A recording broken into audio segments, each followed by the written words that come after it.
hubris. It is abound in mythology, both for the earthly rulers and the diabolical deities.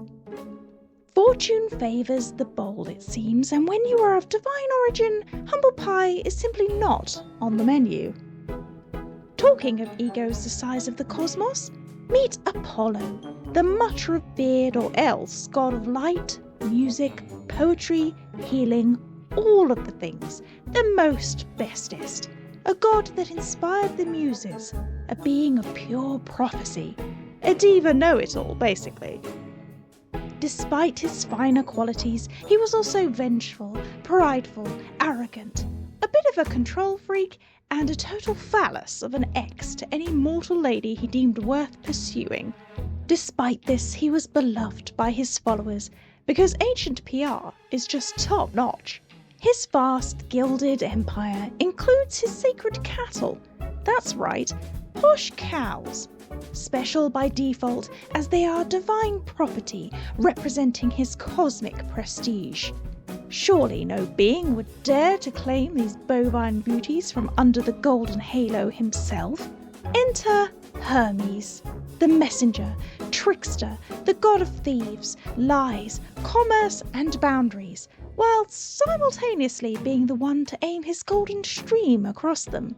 An inventive little scamp, he outdoes himself on his very first day of existence by fashioning his first pair of shoes.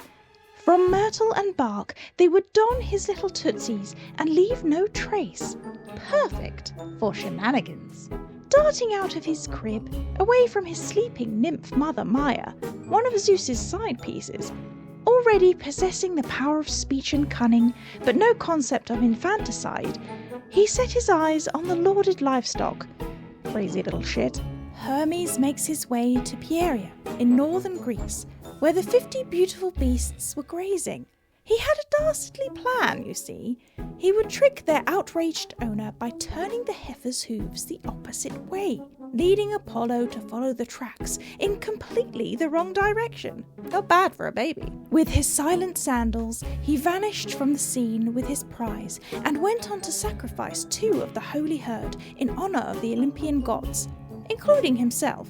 Jumping the stun gun, as it were, as he was not yet a god, but a very naughty boy. Upon discovering the theft, Apollo is pissed. Who the Helena would dare to have literal beef with the sun god himself, to pinch his beautiful bulls, and then have the utter balls to ritually slaughter some of them? He was positively orange with incandescent rage. His prophetic powers were of no use, as the trickster's guile had fallen outside of natural phenomena.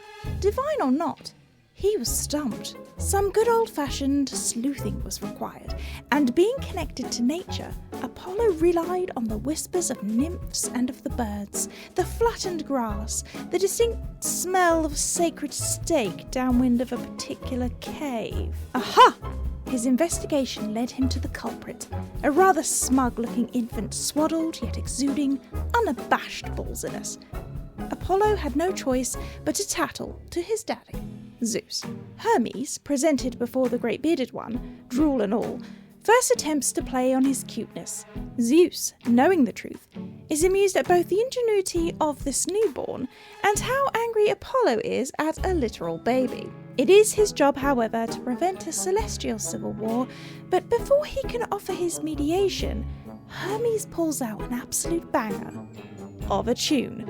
You see, using some of the sacrificial cow's entrails and a tortoise shell he came across on his heifer heist, he had fashioned the most melodic, soothing, and just downright heavenly instruments the gods had ever heard.